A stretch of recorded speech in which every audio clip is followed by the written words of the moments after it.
Que bom estar com você mais uma vez. Eu estou muito feliz de poder estar junto com você nessa semana especial da família, juntos rumo ao céu. E o melhor de tudo é que essa não é uma semana apenas e tão somente de sermão ou coisa parecida, mas é uma semana especial em que a gente está orando pela família, né? Cada dia nós estamos orando por um tema especial, cada dia nós estamos orando por um grupo especial e isso tem feito muito bem. O meu convite para você é que você separe um tempo. Nós oramos juntos aqui, né, nesse momento separado. Depois, eu queria que você orasse também no início de cada dia, de manhã, naquele momento em que você lê a Bíblia, em que você separa para a sua comunhão com Deus, que você também coloque ali o nome dos queridos que você quer que esteja no céu também junto com você.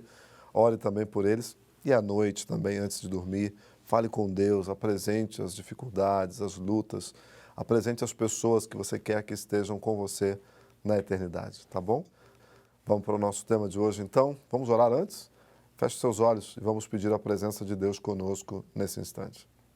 Maravilhoso Pai Celestial, muito obrigado pelas tuas bênçãos, pelo privilégio de podermos participar juntos desse momento especial. E mais uma vez nós queremos pedir a tua iluminação, queremos pedir que o Senhor se faça presente conosco para entendermos o tema de hoje e daqui a pouco, quando vamos elevar a nossa oração a Ti, nós queremos suplicar também que o Senhor aceite o nosso motivo de oração. Nós oramos agradecidos em nome de Jesus. Amém. Muito bem, nós temos um grupo de pessoas conosco que são os jovens que precisam muito da nossa oração. Talvez depois da adolescência, a juventude seja a fase em que mais decisões sejam tomadas e que a gente precisa muito ter essa conexão com Deus. Infelizmente, muitos jovens acabam abandonando a Deus, talvez por autossuficiência, enfim, por outros motivos, acabam abandonando a Deus justamente no momento em que mais precisam de Deus. Eu quero hoje convidar você para a gente poder orar juntos pelos jovens, aqueles que, quem sabe, estão aí passando dos 17, 18 anos de idade, entrando na vida adulta. Existem várias classificações para isso, né? Mas estão aí entrando na vida adulta, por assim dizer, e precisam muito da nossa intercessão. Mas eu tenho um personagem para apresentar para você, e ele está em Gênesis capítulo 39.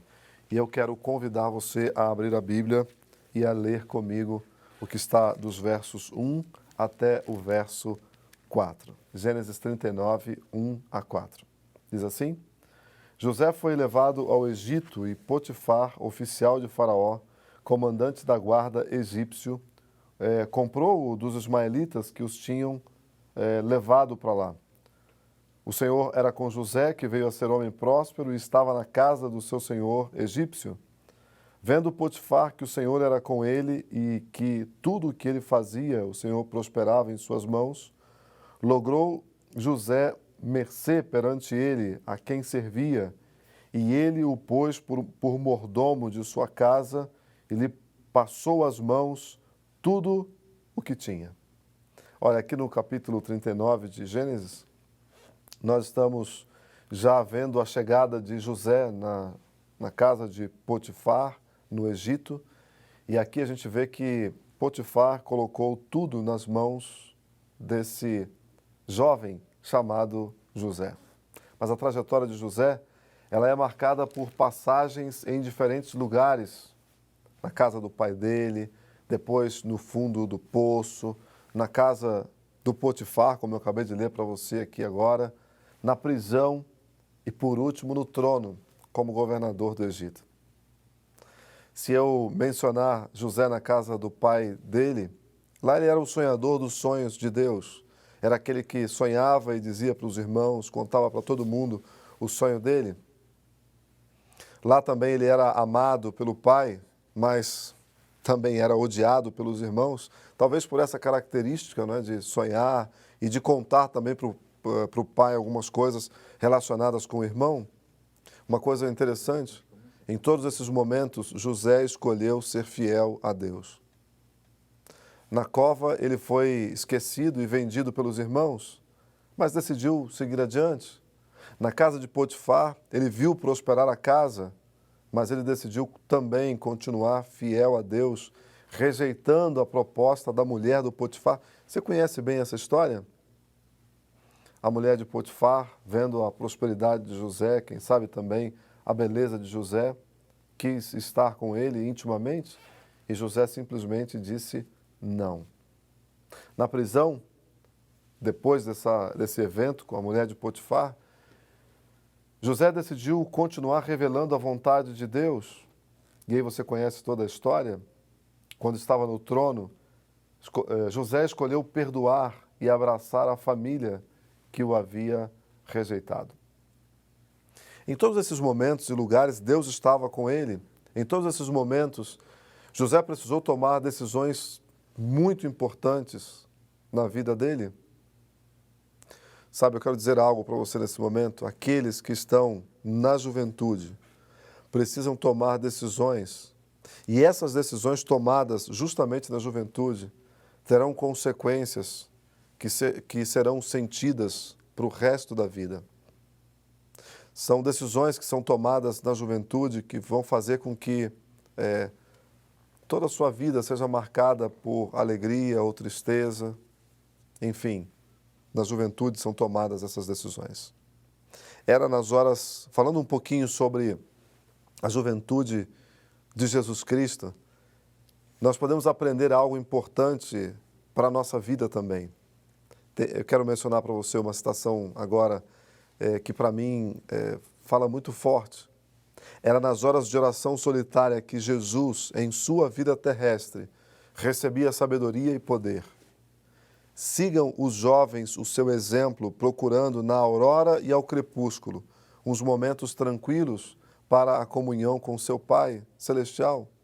Esse texto que eu acabei de ler agora está no livro Educação, na página 259. Sigam os jovens também o exemplo de Jesus. De manhã, bem cedinho e também no crepúsculo, no final do dia, se coloquem em oração e peçam sabedoria para Deus. Sabe, mas é muito difícil, às vezes, para os jovens na flor da idade, separar e desejar a presença de Deus e a direção de Deus na vida. Talvez no momento de maior força da vida, de maior vigor da vida, os jovens acham que podem tomar as decisões sozinhos. Mas sabe, quando a gente olha para José, a gente percebe que ele, em todo o tempo, priorizou os princípios que ele havia aprendido em casa. Em todo o tempo, ele priorizou colocar-se sempre ao lado de Deus, e isso fez toda a diferença na vida de José.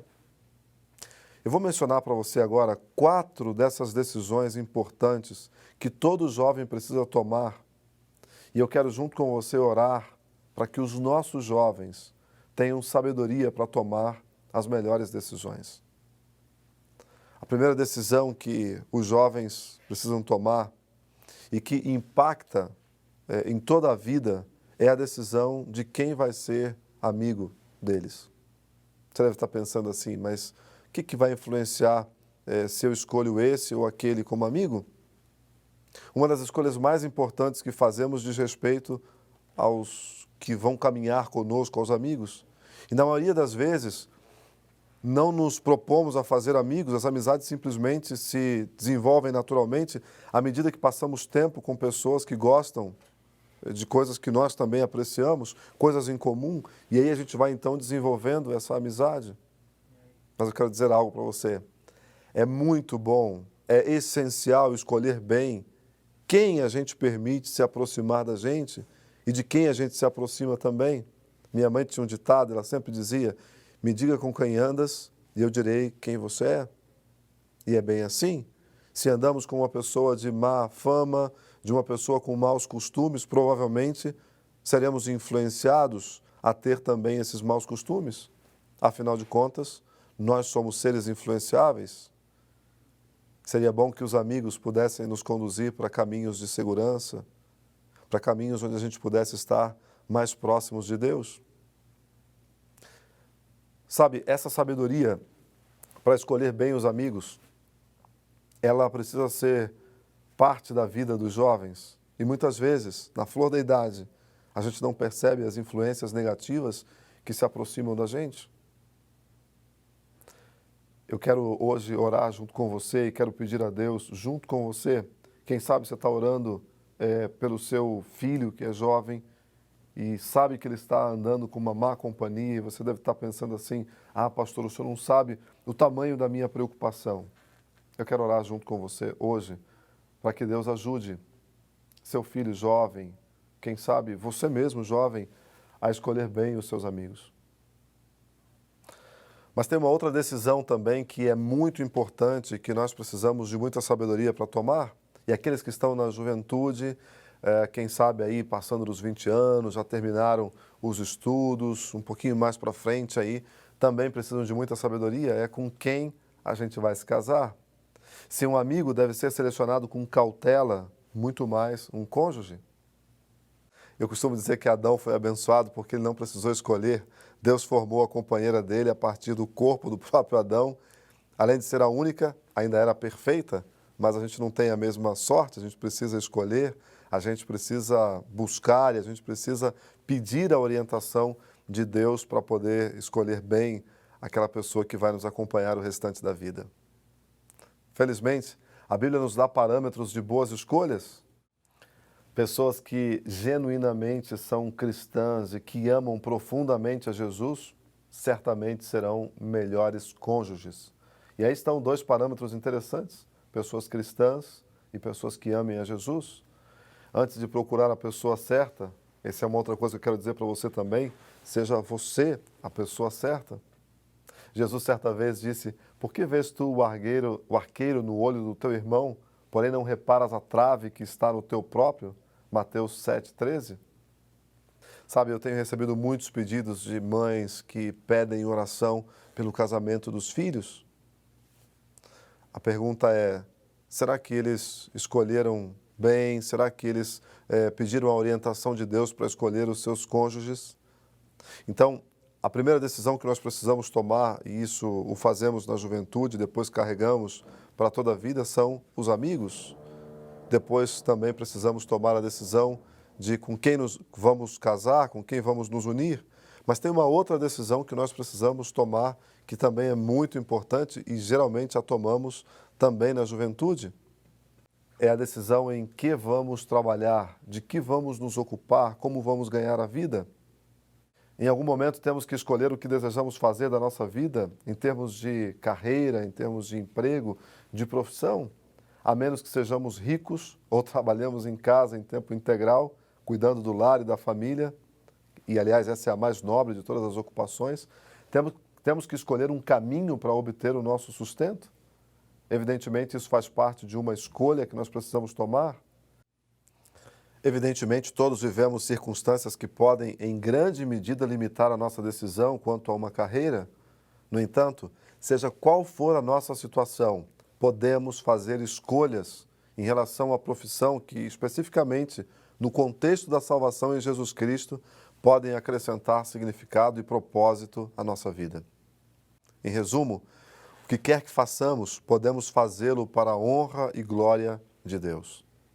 Eu tenho sido ao longo de anos, e escolhi isso com 19 anos, ou melhor, escolhi não, Deus me escolheu para isso, eu tinha 19 anos de idade quando recebi o chamado para o ministério, e tem sido minha alegria trabalhar para Deus e servi-lo de todo o meu coração. Eu creio que esse parâmetro de trabalhar para Deus, de ser um missionário, ou de, na minha profissão, exercer a atividade missionária, ou seja, levar pessoas a Jesus através da minha profissão, eu creio que é uma boa escolha que todos nós devemos fazer. Mas tem uma outra escolha que nós fazemos e devemos fazer também na juventude, que faz total diferença. É a escolha de ser fiel a Deus em todas as circunstâncias. Em determinados momentos da vida, algumas pessoas, alguns jovens permitem que a fé se esfrie. Na juventude, essa é a fase da vida em que a maioria das pessoas sai da igreja. Pode ser difícil para um jovem permanecer em Cristo, mas é a melhor decisão a ser tomada. Sabe, eu gostaria muito de poder, junto com você hoje, pedir a Deus que ajudasse todos os nossos jovens, aqueles queridos que nós amamos, que queremos também que estejam conosco no céu, que eles escolham os melhores amigos, os melhores cônjuges, que eles escolham também a melhor profissão, mas, sobretudo, que eles escolham servir a Jesus, independente das circunstâncias. Quando a gente fala de José, a gente fala de uma pessoa que, mesmo passando por circunstâncias difíceis, decidiu estar ao lado de Jesus. Mesmo indo como escravo, mesmo indo como alguém sem rumo, sem saber para onde ia, no caso, quando foi vendido aos ismaelitas e quando depois foi vendido ao Egito, José esteve ao lado de Deus e fez da sua fidelidade algo que ele não abriu mão. Que bom se todos os nossos jovens pudessem tomar a mesma atitude de José, fazer a mesma coisa que José. O que nós vamos fazer hoje é orar para que os nossos queridos jovens tenham a mesma firmeza, a mesma segurança que teve também José. Tem uma questão que eu quero mencionar para você. O que os pais devem fazer quando um filho se desvia da igreja? Qual deve ser a sua atitude quando um filho se vai dos caminhos de Deus, quando não quer mais ir à igreja? Entregue o seu filho a Deus em fervorosa oração. Mães que oram, pais que oram, seguramente serão ouvidos. Se existe alguém que entende a sua dor, você que tem um filho que está fora da igreja, é Deus. Ele entende a sua dor. Sabe por quê? Aos bilhões, os filhos de Deus também deram as costas a Ele. E Ele é o Pai perfeito. Você acha que Deus não sofre com isso? Você acha que Deus não se entristece com o fato de os seus filhos, aos bilhões, simplesmente dizerem não para Ele, não te quero, não quero a sua companhia, não quero a sua presença? Vocês podem sustentar o filho pródigo com amor e oração. Você pode fazer isso e estar pronto para ficar ao lado dele enquanto ele luta com Deus. Não tenham vergonha de pedir apoio, não tenham vergonha de pedir oração. Outra coisa importante, não se culpe e não se concentre tanto no filho pródigo a ponto de esquecer o restante da família. Não.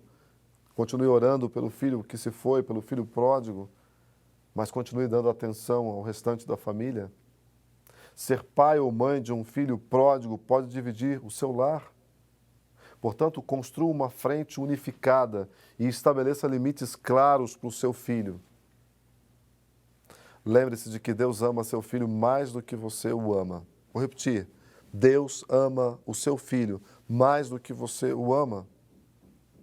Contemple para ele um futuro melhor e aceite que o seu filho é uma obra de Deus em desenvolvimento. Aceite que o seu filho está sendo trabalhado, Deus está tocando no coração dele. Em algum momento, ele poderá então aceitar a graça do Senhor Jesus Cristo.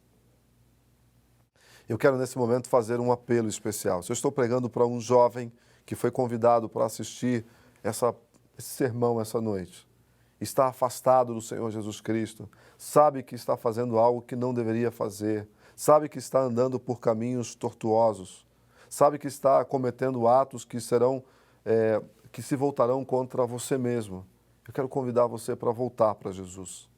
Eu quero convidar você para poder hoje dizer a Jesus que o aceita novamente como seu Salvador.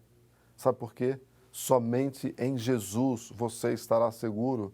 Somente em Jesus você encontrará a segurança que você precisa para seguir adiante.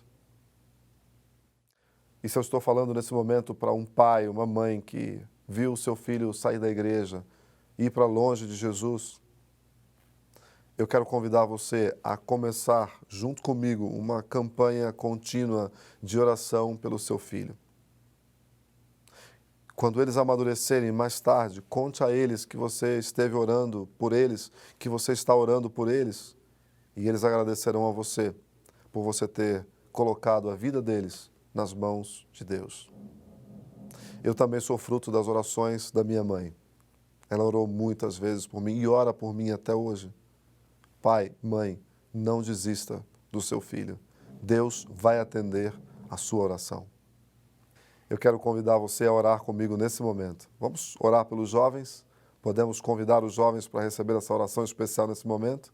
Feche seus olhos e vamos encomendá-los a Deus nesse instante em oração. Nosso Pai Celestial, muito obrigado pelo tema de hoje. Muito obrigado porque o nosso personagem de hoje, José, nos deixou um exemplo muito legal, o exemplo de que é possível ser fiel, mesmo nas circunstâncias mais complicadas da vida. Eu quero colocar esse jovem, essa jovem que está orando comigo nesse momento nas tuas mãos. Aceita a decisão dele de voltar aos teus braços. Aceita a decisão dele de se entregar mais uma vez a Jesus. Pai querido, se esse pai, essa mãe está orando comigo porque esse filho não voltou ainda, multiplica as forças desse pai, dessa mãe, para continuar orando, implorando, suplicando e entregando cada dia o filho nas tuas mãos. Queremos ver os teus milagres, que os nossos jovens sejam fortes, que sejam decididos ao lado de Jesus e que eles continuem se preparando para que juntos nós possamos estar na eternidade dentro de pouco tempo. Aceita a nossa oração, a nossa entrega, pois a fazemos em nome de Jesus. Amém. Obrigado por você acompanhar mais uma vez. Desejo que Deus abençoe você, juntos, rumo ao céu. Deus abençoe você e a sua família.